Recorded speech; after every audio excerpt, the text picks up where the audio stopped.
left. Now climbing away from Vandenberg and turning to the south. Power and telemetry nominal. The Merlin engines rather should be throttling down as the vehicle approaches max Q.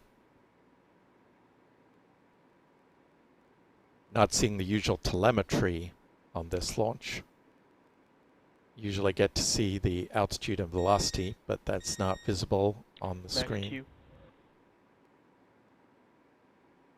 There's the call for max Q. Falcon 9 traveling faster than the speed of sound and experiencing the maximum aerodynamic pressure on the vehicle. About a minute left in the burn of the first stage. Those Merlin engines producing 1.7 million pounds of thrust. The Merlin vacuum engine on the second stage now being conditioned for ignition.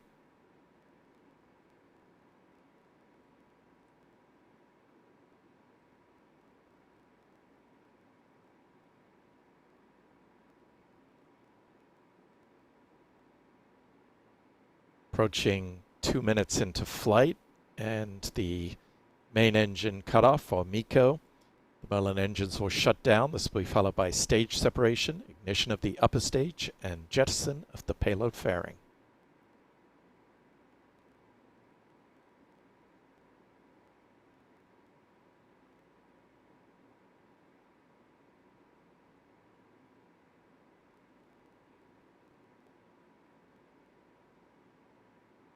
MECO. Stage separation confirmed. And we see that first stage falling away from the second stage. Ignition on the second stage engine. Titanium grid thins extending to help steer that first stage as it prepares to land. Fairing separation confirmed. There we see separation of the payload fairing and it parsing the engine of the second stage in this camera looking to the rear.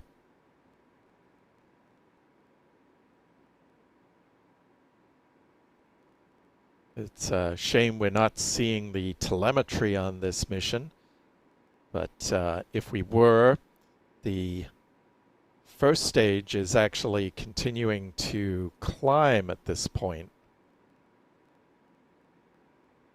It will eventually reach the top of that arc and gravity will start to pull it back into the atmosphere.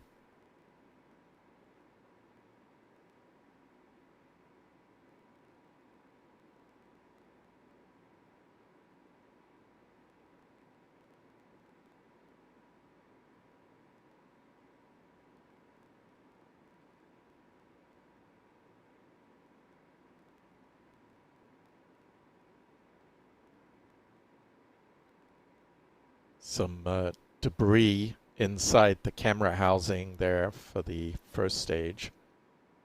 It's not unusual to see that during a mission. This particular piece of debris seems to be a little more persistent than usual.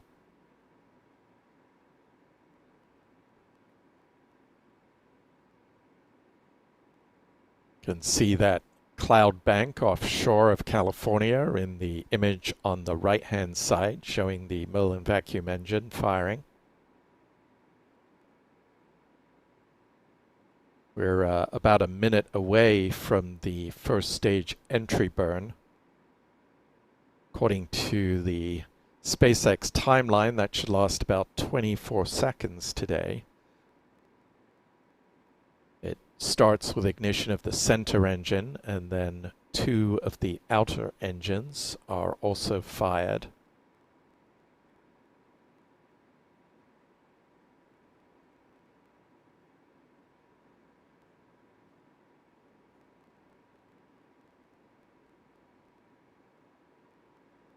The entry burn essentially slams on the brakes and slows the first stage so that it doesn't burn up as it enters the denser layers of the atmosphere.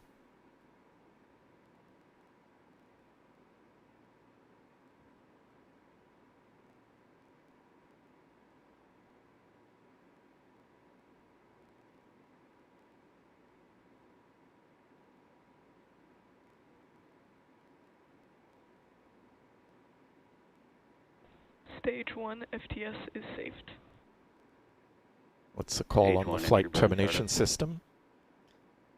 And there's the ignition of those 3 Merlin engines to slow the first stage.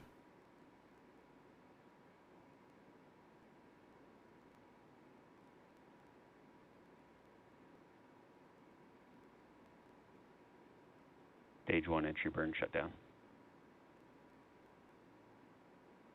There we go. If we had telemetry for this particular launch, we would have seen that this dramatically slowed the descent of the first stage.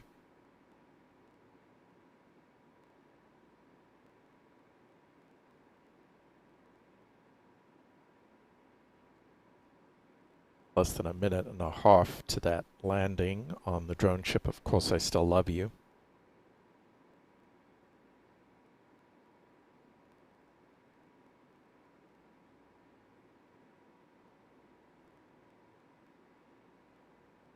It's like a temporary loss of video there on the first stage, but we've got it back now. Second stage continuing to burn. That will shut down Stage soon 1 after the transonic. touchdown. That first stage booster now traveling less than the speed of sound, coming up on the landing burn. Stage 2 FTS is saved.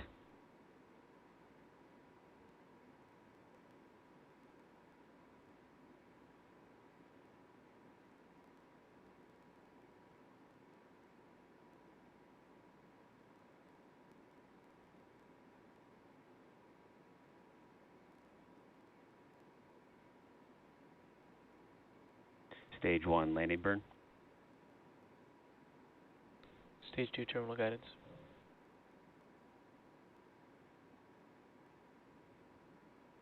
First stage breaking through the cloud deck. Stage 1 landing leg deploy.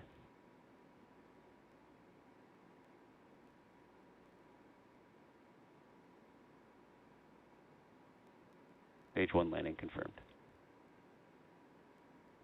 And there we have it, touchdown of booster 1093, completing its 14th flight to space.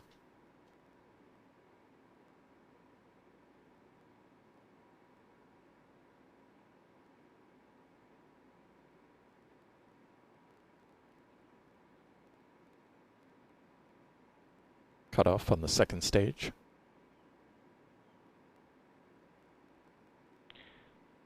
Nominal orbit insertion. SpaceX reporting a nominal orbit insertion. So everything looking good on this mission. The second stage will now coast till the T plus 52 minute mark. That's when it will reignite for a 2-second burn that will circularize the orbit prior to the deployment of the Starlink satellites, which follows at the T plus 1 hour, 1 minute, and 46 second mark.